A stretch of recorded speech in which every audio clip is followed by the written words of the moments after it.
Bom dia, boa tarde, boa noite, diretamente dos estúdios da Pod Factory em São Paulo, capital. Está entrando no ar mais um Pode Cobrar. E hoje eu estou com uma pessoa que tem 23 anos de casa, conhece a empresa em que trabalha de trás para frente, de frente para trás. Fez um curso de mediação e especialização em Direito de Telecomunicações na FGV e estava no evento da Salesforce. Recentemente, a gente vai bater um papo sobre isso também. Eu estou com Felipe Takashi. Takashi, boa tarde, obrigado pela sua disponibilidade, obrigado por participar do Pode Cobrar e contar um pouco da tua experiência dentro dos canais de ouvidoria e canais de relacionamento com o consumidor. Ok, obrigado, Russo, obrigado a todo o público do Pode Cobrar, é uma honra estar aqui contando um pouquinho dessa experiência de vida, né, de ouvidoria, e tudo que eu passei nesses anos todos, né, que a legislação consumerista, quando entra no ar, ela sofre uma série de transformações e a gente tem evoluído muito, né? Então, é um prazer estar aqui, vamos lá. Opa, que bom. Conversar e bater um papo bom. Conta um pouco lá do evento da Salesforce, como é que foi, qual a importância dele para o nosso negócio? A Salesforce é uma ferramenta que veio realmente revolucionar o mercado nos CRMs, todos os sistemas que a gente tem, esse ciclo de vida de relacionamento com o consumidor, né? Então, foi muito bacana. A gente tem muita coisa nova, muita coisa acontecendo no mundo diferente. Aqui também somos referências, porque o Brasil é uma coisa diferente Com no certeza. planeta, né? E acho que os sistemas da Salesforce, ele traz um público que antes ficava fora das decisões, né, das construções das jornadas do cliente, como a gente há um tempo atrás veio falando, para dentro do jogo, né? Então, sou advogado de formação, nunca fiz uma formação na parte de programação e tenho trabalhado muito na construção do sistema, né? Com um chapéu também de Project Manager de uma parte que é o CRM Cross, trazendo a visão do consumidor para esse CRM novo que a gente está construindo. Boa. E o evento da Salesforce, ele teve um foco também, né, sobre a parte toda de vendas, de abordagem do cliente, que naturalmente, em algum momento, a gente tem um reflexo disso quando existe uma falha no processo, tem um reflexo disso dentro das suas áreas que você tem a gestão, certo? Sim, assim, acho que o papel até de uma pessoa focada em cliente e que conhece as dores do cliente dentro de uma squad de construção de sistema é justamente isso, né? O que eu vejo, o que eu vivencio no dia a dia num canal de ouvidoria que eu posso trazer de diferente no sistema para melhorar a jornada do consumidor, né? Sim. O customer centric, como nós falamos, né? Ou seja, o cliente no centro, traz a possibilidade desse tipo de profissional que está no dia a dia, que vivencia as dores do cliente, ajudar na construção das jornadas.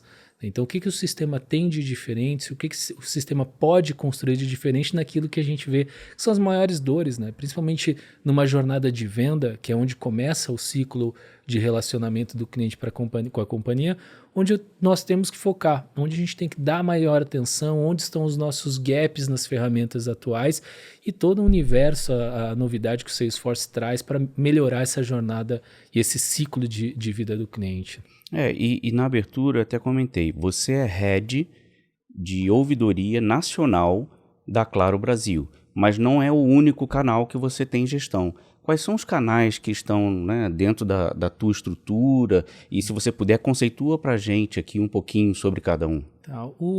A ouvidoria, né, no nosso grupo, ela tem um papel diferente, até diferente do que a gente vê até nos concorrentes, né?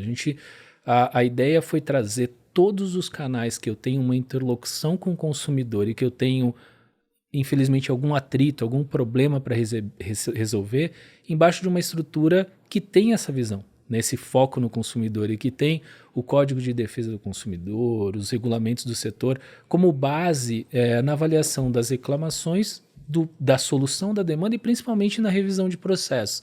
Então, hoje, embaixo da ouvidoria, nós temos a Anatel, né? Todo o tratamento da Anatel, o que tange a parte de consumidor e até mesmo suporte, né, ao nosso regulatório para questões consumeristas. O PROCON, né, que é um outro canal, que é um canal que ele tem uma abrangência nacional. Nós temos PROCONs municipais, estaduais e a Secretaria Nacional do Consumidor e o consumidor.gov, né, que é a ferramenta de mediação do Ministério da Justiça, que vem para suprir uma lacuna do governo na parte de internet. A gente tem o Reclame Aqui como acho que um grande paralelo aí dessa ferramenta, que é uma ferramenta que você coloca consumidor e empresa para mediar, evitando justamente a parte judicial, que aí essa sim não fica conosco, a ouvidoria fica com todo o tratamento no âmbito administrativo, que nós chamamos, em que eu não tenho um juiz para decidir alguma coisa.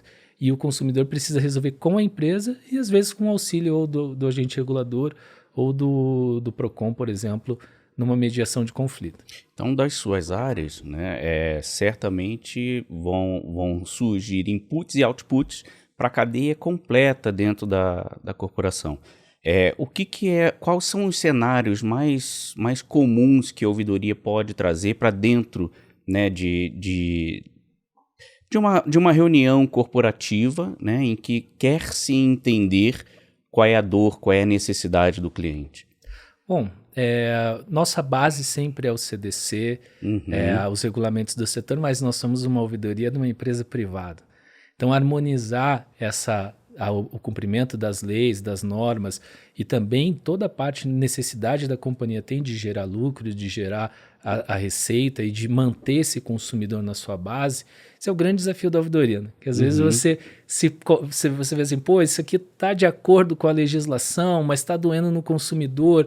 Então a ideia é trazer essa visão do cliente, trazer a voz do cliente para dentro da companhia, olhando, é lógico, o regulamento, as regras que você tem no setor e mostrando para a companhia quais são os processos que têm que ser mexidos, que têm que ser revisitados, que estão levando o consumidor a buscar o auxílio, seja de um órgão regulador ou do órgão de defesa do consumidor, né? Então, um exemplo, no setor de telecom, você tem, por exemplo, num serviço pré-pago, se o cliente não coloca a recarga em 3 meses, ele tem a linha cancelada. Okay. Mas essa é uma das grandes reclamações que chegam dentro da agência. Ou seja, o cliente fala, cancelaram minha linha sem me avisar. Mesmo não utilizando ou fazendo recarga por 3 meses. Então, ou seja, está dentro do regulamento a postura da empresa, mas a ouvidoria tem esse papel de levar para a empresa assim, estamos dentro da regra, mas o que nós podemos fazer de diferente para esse consumidor não precisar buscar o auxílio da Anatel? Então, revisitar processos, revisitar a forma de comunicação, entender o jeito que o consumidor está recebendo aquele recado que ele precisa fazer a recarga. Sim. Então, levar essa visão do cliente para dentro da companhia, nas reuniões executivas, mesmo mostrando assim, nós estamos cumprindo o que a lei nos fala, mas o que eu posso fazer a mais para esse cliente? O que eu posso prover de informação que ele receba com mais clareza e faça a recarga e não tenha todo o transtorno de perder a sua linha, né? Perder seu número. Então, esse é o nosso grande papel, né? Fazer intermediar, né? O consumidor, a empresa e os órgãos de regulação ou de defesa do consumidor. A gente está nesse meio junto com o consumidor. Você acha que de certa forma, ou de alguma forma, melhor dizendo, a ouvidoria ela pode acabar viciando o cliente? Ele deixa de entrar nos canais de nível 1 e ele acessa direto a ouvidoria porque lá ele tem um tratamento mais personalizado. Esse é um grande desafio, né? A ouvidoria jamais pode ser confundida com o saque. E, infelizmente, educar o consumidor parte das empresas também. Então, da mesma maneira que nós temos a Anatel, nós não queremos que o consumidor vai resolver o problema dele sempre na Anatel. Mas quando ele vai na Anatel, resolve, que é o que nós falamos. A ouvidoria é a mesma coisa, quando vai na ouvidoria, resolve. Empoderar os canais de atendimento de nível 1 com os processos que a gente viu que deu certo na ouvidoria acho que a melhor maneira da gente conseguir mudar esse processo, né? E falar para o cliente, esse canal é um canal de recorrência, um canal de segundo nível. É importante que ele tente os processos que nós desenhamos, né, que a companhia desenha para atendimento geral, para que, ao identificar falhas, e aí sim ele busque a ouvidoria, nós possamos ter material para trabalhar, que é a função da ouvidoria, né? Resolver o problema do cliente, eu falo que é 50% da tarefa do ouvidor. Os outros 50% é evitar que ele ocorra. Então, quando você acaba, por exemplo, tendo posturas, eu vou dar na ouvidoria um desconto maior, vou, de repente, fazer uma negociação melhor na ouvidoria, você tá trazendo um atendimento de saque para o teu canal de recorrência, o que não é o correto. O correto é dar essas autonomias, né, dentro, lógico, de toda uma política de controle para esses canais de nível 1 e a ouvidoria ser a recorrência. Eu falo que o papel do ouvidor é ele acabar com a tarefa dele, né? E aí ele vai fazer outra coisa na vida.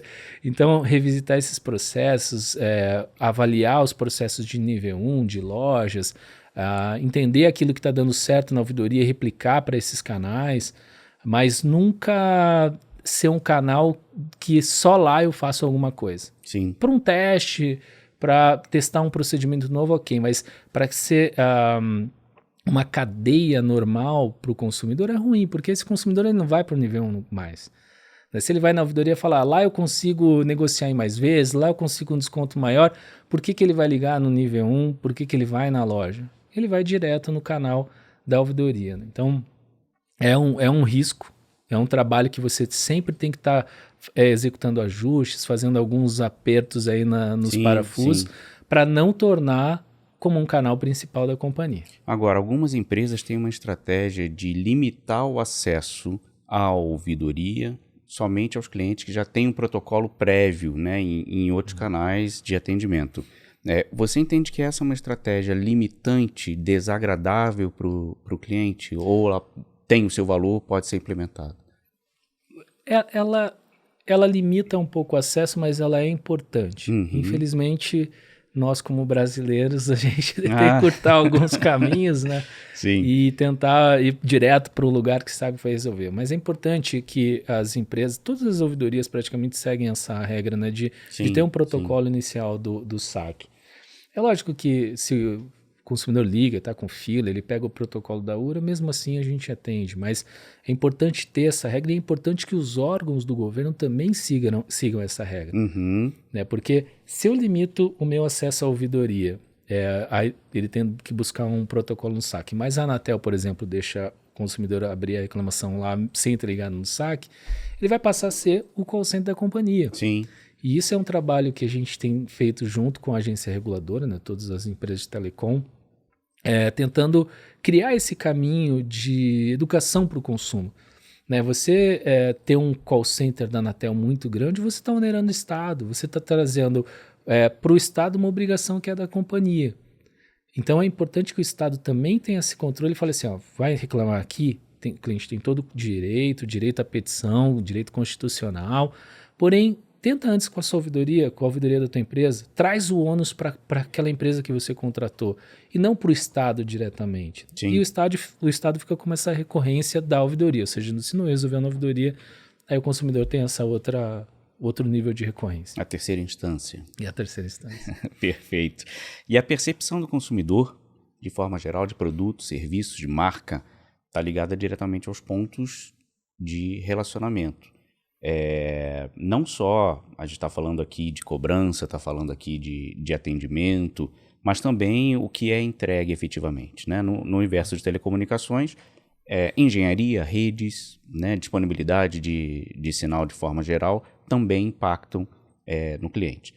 Certamente, esses canais são os canais que você trata, né, a tua equipe inteira, a tua estrutura inteira trata aí no dia a dia.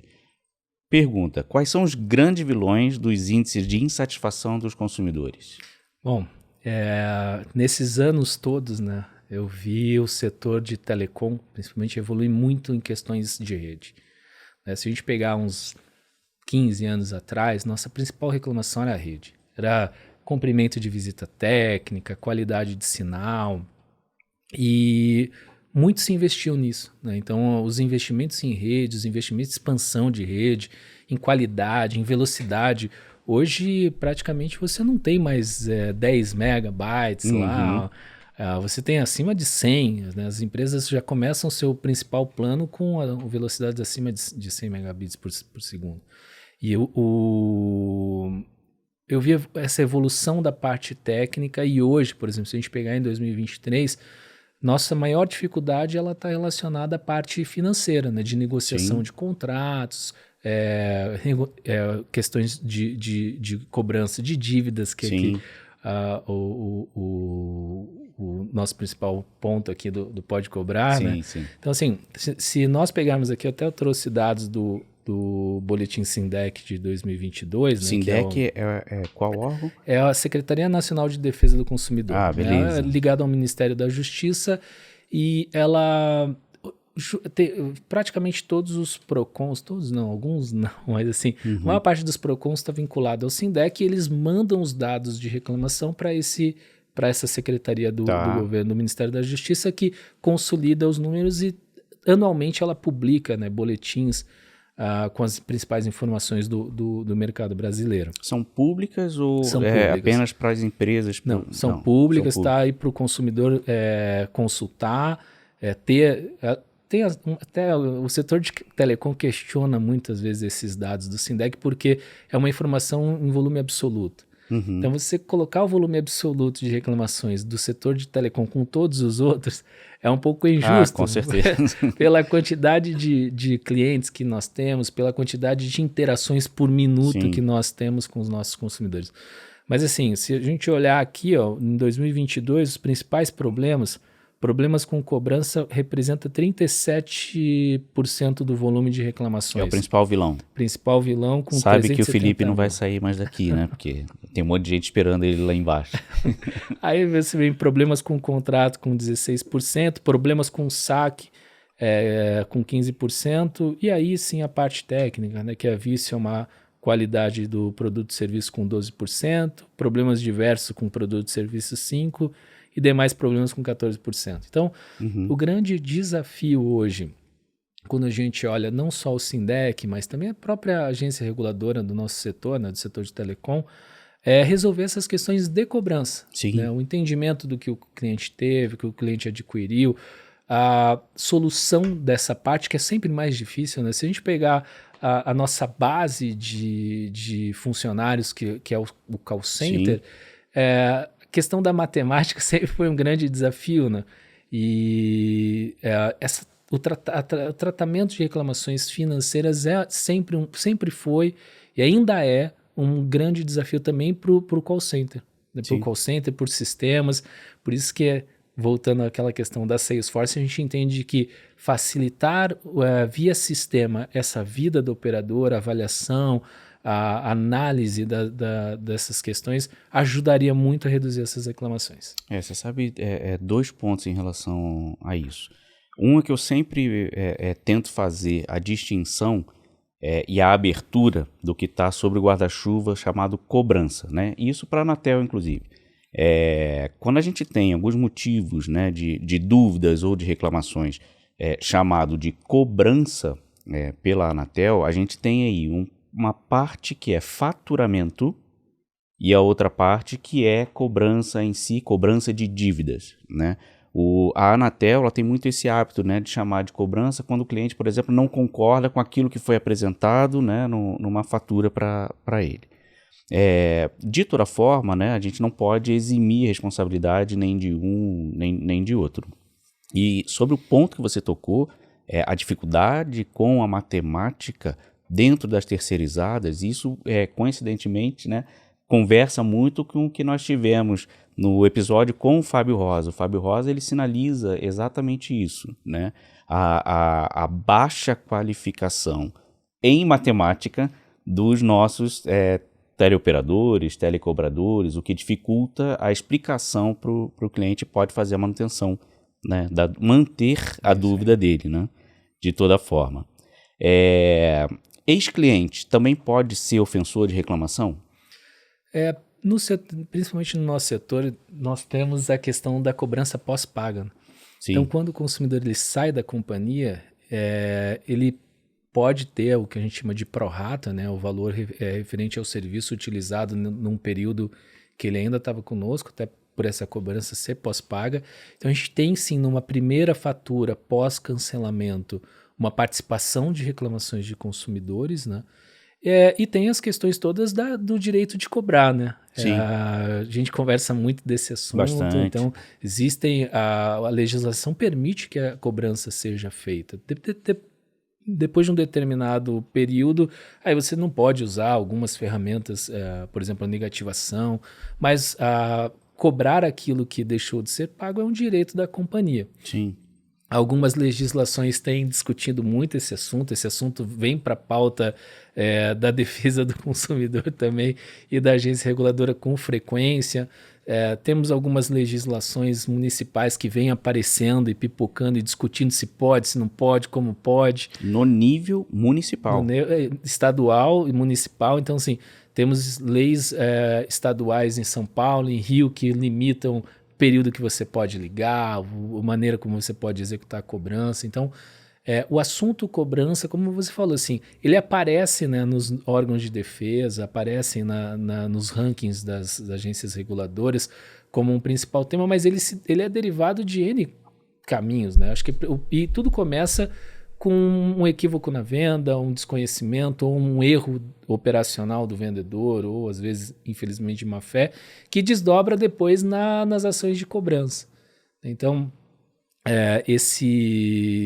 infelizmente, como a palavra cobrança, ela acaba relacionada à jornada final, que é quando você está exercendo seu direito de obter aquele valor, acaba caindo em cima das empresas de cobrança, das áreas de cobrança, mas isso, a maior parte dos problemas acontece lá no começo, né? Na hora que o cliente adquiriu um serviço, fez uma movimentação, e aí desdobra por um não atendimento no saque, culminando nas ações de cobrança. Então, em relação a ex-cliente, se pode ofender ou não os índices, praticamente uma dissolução de casamento, né? Uma vez você foi casado, mas você não perde esse vínculo e o ex-cônjuge pode continuar... Tem direito de reclamar, de cobrar, de buscar os direitos. E aí o cliente ainda mais bravo, né? Com certeza. Às vezes ele nem tem consciência de que deixou alguma coisa para trás, né? Pendente. Isso, ele fala, não devo nada, aí você olha e explica para ele o período que é aquela cobrança, ou eventualmente uma multa fidelidade, né? Principalmente os ex-clientes, a parte de multa ela é muito, muito presente, que ele acaba cancelando o contrato dentro do período, aí você tem aquele pedaço proporcional da multa. Então, sim, ele pode e, infelizmente, ofende índices. Ofende índices. E 0 nunca vai ser. Mas tem um limite aceitável de reclamações? Então, acho que hoje em dia, né, assim, o limite, se a gente pegar assim, por regra, a Anatel tem lá os índices que ela aceita de reclamações pela base, por exemplo, na telefonia móvel é 0,3 de reclamação a cada 1.000 acessos. Né? Então tem algumas regrinhas. Mas hoje em dia, no mercado competitivo, como é o mercado de telecom, vai depender daquilo que o teu concorrente está executando. Se ele está fazendo 0,10 e você está em 0,30, você está perdendo clientes, você está perdendo base, você está deixando o teu NPS baixo. Então, o mercado tão competitivo como o telecom, a meta é sempre aquilo que o teu concorrente está fazendo, melhor do que ele está fazendo. Né? Então, acho que esse é o grande desafio das empresas, olhar os seus grandes concorrentes, né, que são as grandes teles, mas olhar os entrantes, né, as PPPs, as empresas pequenas que estão entrando nesse mercado depois de toda a abertura que teve, e olhar o que eles estão fazendo diferente, porque é muito complicado você competir, por exemplo, com uma empresa pequena que tem um modelo, um nicho de mercado em que ele atende de forma diferente, e aquele consumidor daquela localidade que é a mesma coisa dessa empresa gigante que claro, que é a Vivo, que é a TIM, né? Eventualmente todas as empresas grandes do setor. Então, a meta tem uma meta, mas ela hoje em dia, em mercado competitivo, é ser melhor que o teu principal concorrente, ou seja nacional ou naquela região, aquelas PPPs, melhor que ela. Esse é o nosso grande desafio. E por PPPs a gente pode juntar as ISPs? Por que da pergunta? Elas são reguladas da mesma forma como as grandes? Não, assim, o regulamento ele pesa de maneira diferente para cada uma. E essa é acho que é o grande desafio das agências reguladoras é equilibrar esse peso. Né? Então você tem obrigações de tempo de atendimento, de disponibilidade de atendimento, que algumas, quando você vai para essas pequenas, não tem essa cobrança, não tem essa obrigação. Nós estamos aí vindo com selo de qualidade na Anatel, que você, nas grandes, mede de uma maneira, nas pequenas você tem uma outra maneira de medição. Então tem uma certa, na minha opinião, uma necessidade de equalizar esses pesos, realmente, da regulação em cima de cada empresa, né? Olhar as diferentes de forma diferente e ter uma cobrança diferente delas automaticamente. Sim. E para todos os profissionais que atuam, né, nessa área de ouvidoria, eu vou chamar de ouvidoria ou guarda-chuva completo, tá? Mas com foco principalmente na liderança. Eles têm um viés político muito forte, muito forte. E não só, naturalmente, com os órgãos, né, do governo, mas também um viés político interno. Tua agenda é extremamente complexa, né? Você tem muitos compromissos, muitas reuniões com áreas de processo, com áreas de negócio, muitas reuniões executivas. E, por exemplo, amanhã você estará em Brasília na Anatel. Então tem realmente essa questão de saber trafegar bem em todas as áreas, em todos os órgãos. Essa atividade, ela mudou muito nos últimos anos? Acho que mudou, principalmente com a polarização, né, que nós tivemos desde todo esse momento político que nós vivemos, de uns 6, 7 anos para cá.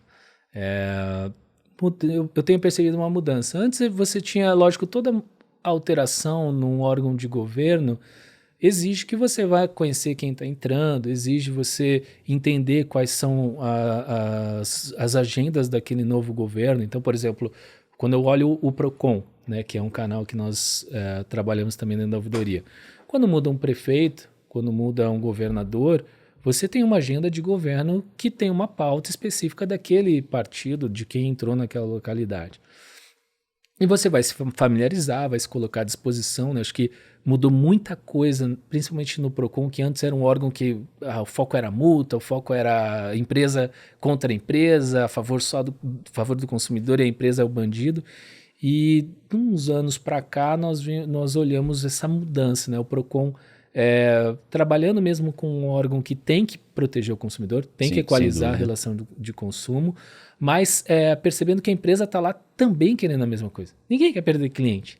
Eu não quero que o cliente vá ao Procon, não quero que ele saia da minha empresa, eu não quero que receber uma multa por um defeito que de repente, trabalhando dentro de casa, eu possa resolver.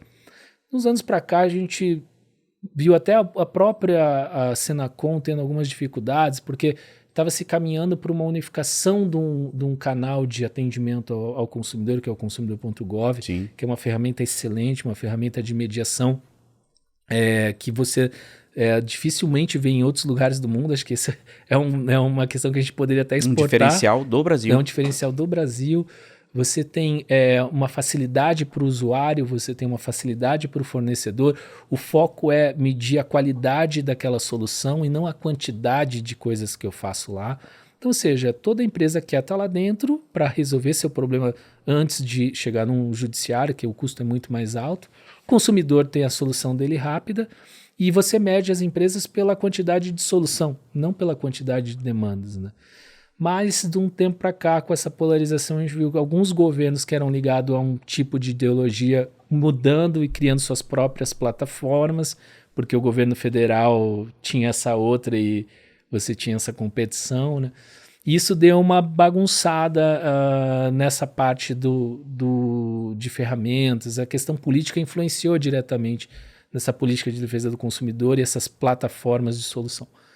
Agora temos um novo governo, né? Vamos entender o que vai acontecer. Sim. Esperamos que essas questões sejam equalizadas, porque para o consumidor seria muito mais fácil eu tenho ouvidoria dentro da empresa, se eu não conseguir eu tenho o consumidor.gov, que em 10 dias ele vai ter a solução dele respondida, solucionada, com índice de solução acima de 90%. Então acho que fica deixando mais claro onde ele pode buscar o acesso, facilita para todo mundo. Para a empresa, para o cliente, para o governo, fica muito mais barato para todo mundo e muito mais eficiente. Com certeza. E tricotando, né? Vamos fofocar aqui. Você tem muito tempo de casa, então você já viu entrar, sair gestor dessas outras áreas que a gente vai chamar áreas ofensoras de reclamação. Qual é a visão que você acredita que essas áreas ofensoras elas têm da ouvidoria? Bom, algumas acho que poderiam me matar.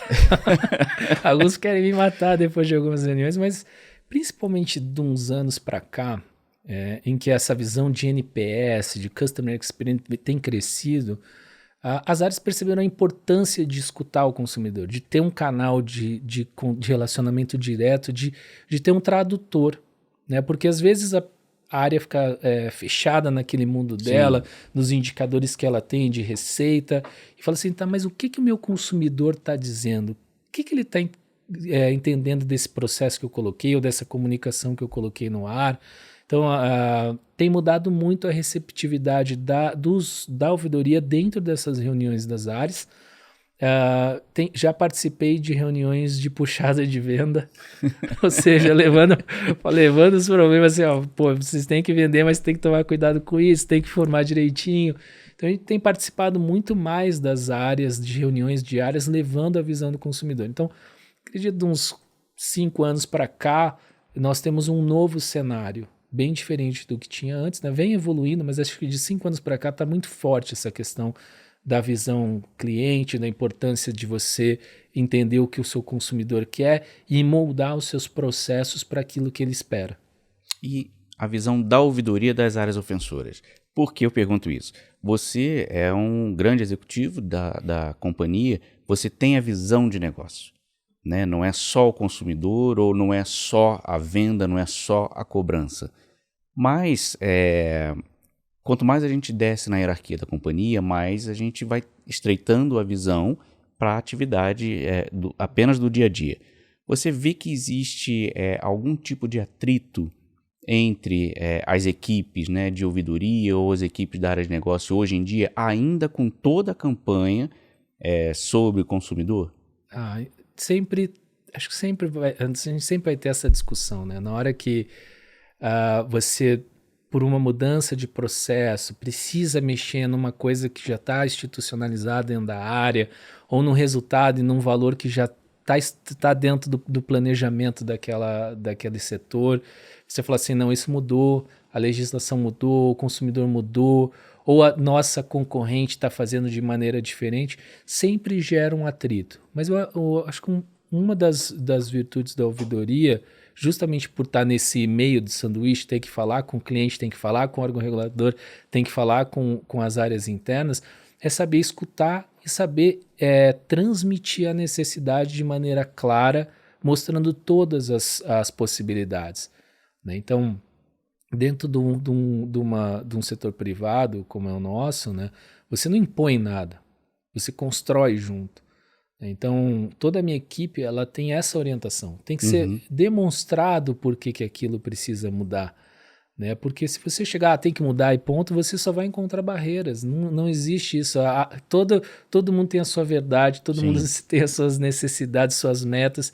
Então, é importante transmitir aquilo que o consumidor, ou o órgão regulador, ou o que nós estamos vendo no mercado traz de benefício. Eventualmente tem um ponto que vai doer, um ponto que vai ter que ser equalizado, mas quais são os outros, os ganhos que você tem com aquela mudança?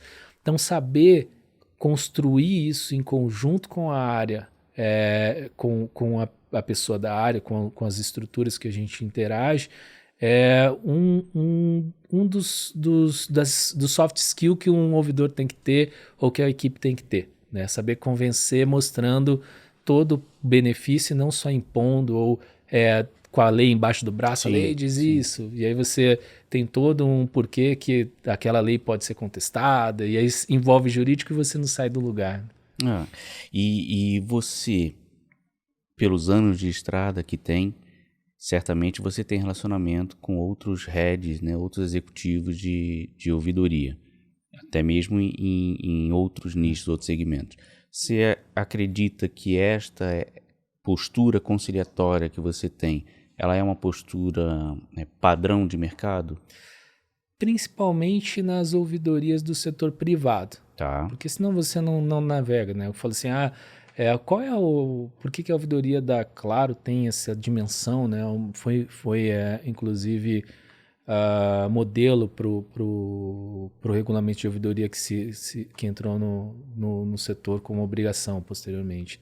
Justamente por essa construção conjunta, por você mediar os conflitos, trazer as áreas para conversar, mostrar outras formas de se chegar a um determinado resultado, né? Olhando o que o cliente traz, o que o órgão traz. Então, para as ouvidorias do setor privado eu vejo um pouco mais presente. Para o setor público, acho que ainda tem alguma questão de trabalhar muito com a lei, né? Então você está lá dentro de um órgão que tem que fazer tudo, apenas aquilo que a lei determina. Então é um pouquinho mais difícil, acho que para esse setor, né? Para o setor privado, acho que está bem equalizado, todos seguem mais ou menos esse mesmo modelo de atuação. E em todos os episódios do Pode Cobrar, surge o tema da digitalização. WhatsApp, os portais de autoatendimento, os agentes digitais, né, os robôs que ficam ligando e muitas vezes são realmente os grandes ofensores aí de reclamações. Mas a digitalização é um processo irreversível, né? Não há discussão em relação a isso, até mesmo por otimização de custos, né? Você acredita que a digitalização possa estar contribuindo de alguma forma para o nível de insatisfação do consumidor? A digitalização veio para ficar, né? E como toda coisa nova, né? Toda novidade, você tem o surgimento e um investimento muito forte nisso, para depois você entender onde é que estão as dificuldades e aparar as arestas para trazer para uma visão que o consumidor utilize, navegue e goste. Eu acredito que hoje ela traz mais benefícios do que malefícios. Até porque, principalmente com a pandemia, a nossa vida mudou muito, né? A digitalização está muito mais presente. Sim, sem dúvida. Pessoas que nunca tinham eventualmente mexido numa rede social, hoje têm rede social. A gente olha pela utilização da internet, como cresceu. Tem, é lógico, ajustes para serem feitos. Tem uma parcela da população que ainda, infelizmente, está a par de toda essa digitalização, de todas as ferramentas até para poder usar o que a gente tem disponível na internet, nos bots, nos aplicativos. Então tem que tomar cuidado. Isso foi até um ponto que a Anatel trouxe numa das últimas palestras que eu participei, que você tem que olhar para essa população, que segundo dados da Secretaria lá da Superintendência de Relação ao Consumo, chega a 26% dos consumidores que não gostariam de falar com um robô, gostariam de falar com uma pessoa, ligar ao invés de teclar. Então você tem que tomar cuidado, não deixar esse público de lado, principalmente num setor igual ao nosso, que atende praticamente toda a população, né, do país. Mas eu entendo que ela vem mais para ajudar do que gerar problema. Tem que, é lógico, monitorar, entender as dores, como eu falei, o que o seu consumidor está dizendo, né? Aonde você está acertando e onde você está errando nessa digitalização. E sentar sempre, ter essa volta com todas as áreas e revisitar os processos que eventualmente estão gerando dor. Mas acredito que ele vem mais para usar. O WhatsApp é um exemplo, né? Por exemplo, agora, inclusive, essa informação certamente é a ouvidoria que traz para dentro da jornada da companhia. O que o teu consumidor está dizendo, o que o teu consumidor quer consumir, quer utilizar em termos de jornada. Tem aquela típica, né, ilustração da praça, eu esqueci qual é o país, né? Mas é uma praça em que a prefeitura fez um jardim maravilhoso, lindo, a praça é arquitetonicamente, né, toda pensada, mas com o passar do tempo a gente vê ali, né, um caminho onde as pessoas ficam passando em cima do gramado, um caminho onde já não nasce mais nada, ou seja, o consumidor ele escolhe o caminho dele. Não adianta a gente digitalizar 100%, esquecendo que existe uma parcela da população que ainda quer caminhar em linha reta e não fazer a volta na praça super bem pensada, super bem decorada, né? É isso aí. E aí, a gente tem uma sopa de letrinhas, né? Tem Anatel, NMP, NML, Senacom, tem medidas agora cautelares da Anatel, 250, 22, 102, 103, 22, 0304, 0303 de televendas, Steer Shaking, NPS, IR, R-Qual. Essa sopa de letrinhas, que é 100% administrada também pela ouvidoria,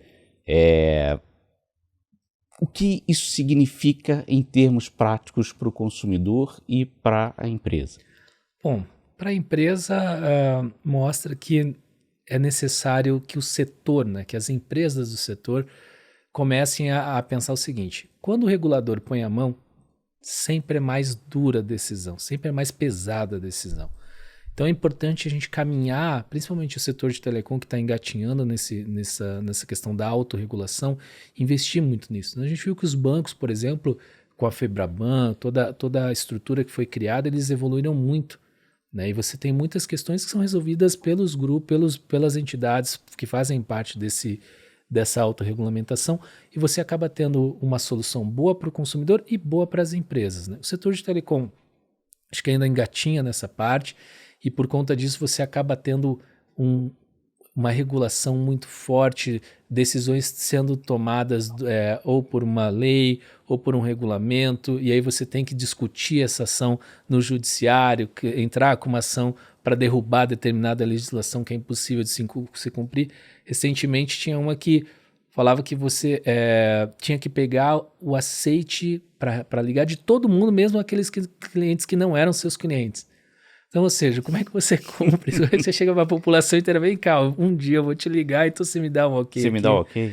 Então, assim, quando você deixa na mão do regulador ou de um órgão de defesa, você acaba tendo a decisão por pessoas que não vivem o dia a dia, não conhecem o dia a dia da empresa, dos clientes, conhecem só as dores, né? Não conhecem os acertos que você tem, e você tira o poder da competição, que eu acho que essa é a maior legisladora de todas, ou seja, se você segue um processo que o teu consumidor não gosta e a tua concorrente muda e faz diferente, ele passa a gostar, ele sai da tua empresa e vai para outra. Sim. Então, acho que essa sopa de letrinhas, esses regulamentos todos, eles surgem por essa ainda imaturidade do setor de telecom na parte de autorregulamentação. Quando o setor avançar, as empresas conversarem, você ter uma força grande nessa parte, o regulador vai tirar o pé e falar assim, eu não preciso mais regular, eles mesmos vão se regular, eles vão, pela competição que tem uma com a outra, entender os melhores processos, aquilo que o consumidor deseja. Sim. Agora, você entende que eles estão dispostos a ouvir? Tem um canal de interlocução com os ouvidores? Acho que principalmente o setor de telecom, né, o regulamento que traz a obrigação da ouvidoria para o setor de telecom fez com que a gente tivesse essa primeira conversa. Como eu estou há muito tempo, a gente desde lá de trás, quando a Anatel criou os primeiros indicadores de qualidade de tratamento das demandas que chegam à agência, a gente teve uma primeira interação entre as grandes companhias e decisões que eram discutidas em conjunto e levadas para a agência, que depois discutimos com a agência para a implantação. Acredito eu que com a implantação da ouvidoria e até o amadurecimento da ouvidoria no setor, acredito que é um grande canal para essa interlocução, de você sentar com as empresas e trazer a ouvidoria também para essa questão da autorregulamentação, que ainda está muito no regulatório de cada uma. Então, trazer esses canais em que os consumidores trazem a demanda, apresentam suas questões para essa discussão e para a construção de políticas, de procedimentos conjuntos, acredito que deve ser uma das evoluções da autorregulamentação, conforme ela for amadurecendo, até o setor de ouvidoria amadurecendo nas empresas de telecom. E dentro desses... são projetos, são ações do regulador que a gente acabou de citar. Você vê algum que seria uma maior ameaça? Existe um indicador que, ao meu ver, ele está começando agora, que é o selo de qualidade. Tá bom. Por que ele é uma R-Qual. que é o R-Qual. Por que ele é uma grande ameaça? Porque ele precisa ser pensado e ser testado antes de ser divulgado. Um exemplo. Você tem um indicador que é a pesquisa de qualidade. Então, a empresa A, por exemplo, ela foi a melhor empresa na pesquisa de qualidade da agência. E é divulgado isso no mercado. Uhum. Você vem 2, 3 meses depois e coloca que ela é o selo B de qualidade e a outra que não foi a melhor é o selo A, isso traz uma insegurança para o consumidor. Então, assim, eu acredito que o selo de qualidade dado por uma agência reguladora é uma questão a ser muito bem pensada, testada, discutida, implementada não só com as empresas, mas também com os consumidores e com os órgãos de defesa dos consumidores. E a divulgação, ela precisa levar tudo isso em consideração. Porque às vezes a agência está naquela rotina dela de todo ano eu tenho uma pesquisa, eu já divulgo, todo ano eu tenho um boletim Sindec, eu já divulgo, e cria uma coisa nova. Essa coisa nova precisa falar com essas coisas antigas, essas informações que o consumidor já está acostumado a colher, para tomar uma decisão de qual empresa contratar, se ele quer continuar com a empresa ou não. Quando ela vem e não fala com esses outros dados, você traz mais uma informação que gera confusão, principalmente usando nomes, pesquisa de qualidade, selo de qualidade, uma está na frente, um outro está na frente, outro.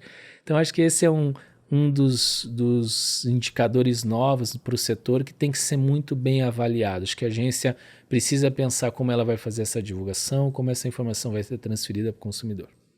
E sobre esse aspecto do recall, para que todos vocês tenham, né, ideia da gravidade que exige tanta atenção que o Felipe está comentando, Felipe, qual é a consequência de você performar mal no recall para o teu negócio? Então, tem toda a questão de imagem, que você pode estar no mercado num selo B e uma outra empresa no selo A e você ter essa questão como um diferencial.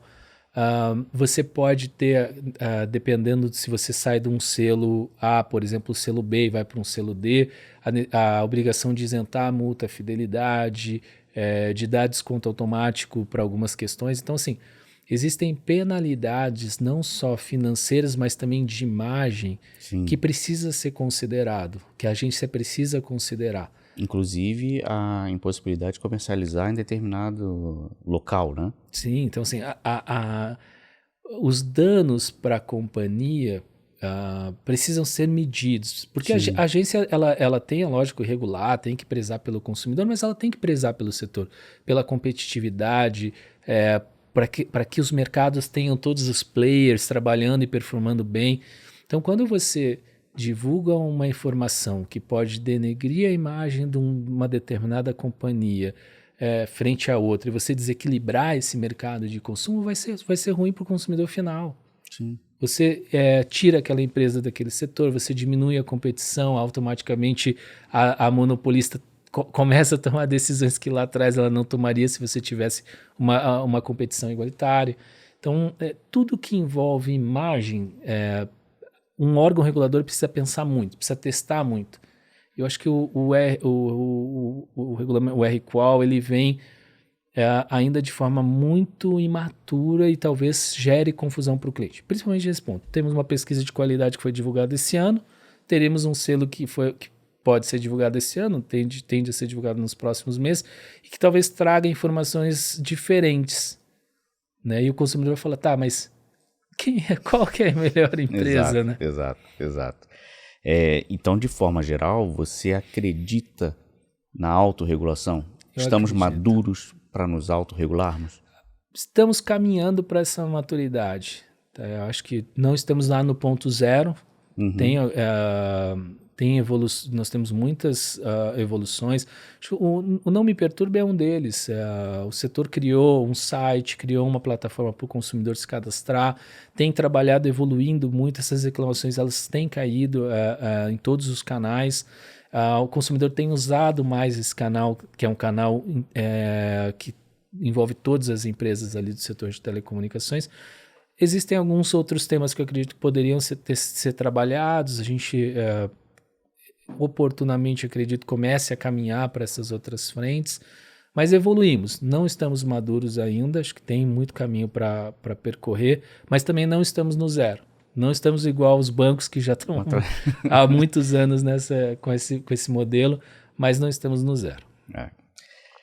Estamos chegando nos momentos finais do nosso episódio hoje e tem 2 perguntas que são padrão, eu faço para todos os convidados. A primeira chama Tips from the Tops e fazendo um balanço de toda a tua jornada, de toda a tua carreira, quais são os conselhos que você deixa para o pessoal que está começando agora, que está nessa estradinha, do que fazer e o que não fazer para que ele se torne um próximo Felipe Takashi?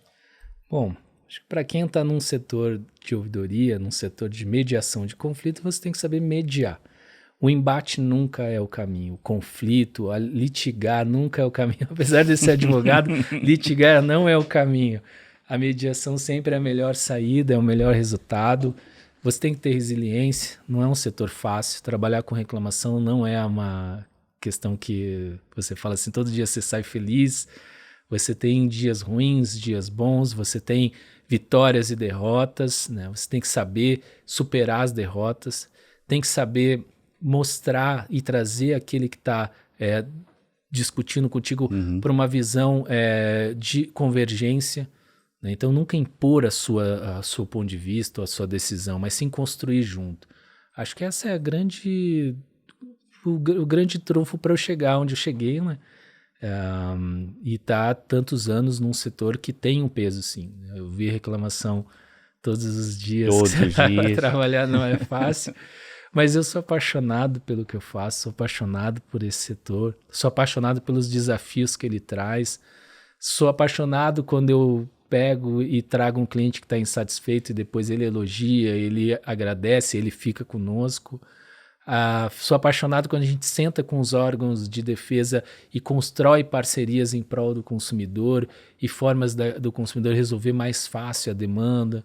Então são desafios que nós temos todos os dias e quando superados trazem uma satisfação muito grande. E o que não fazer? O que você deixou para trás ou algo que você faria diferente?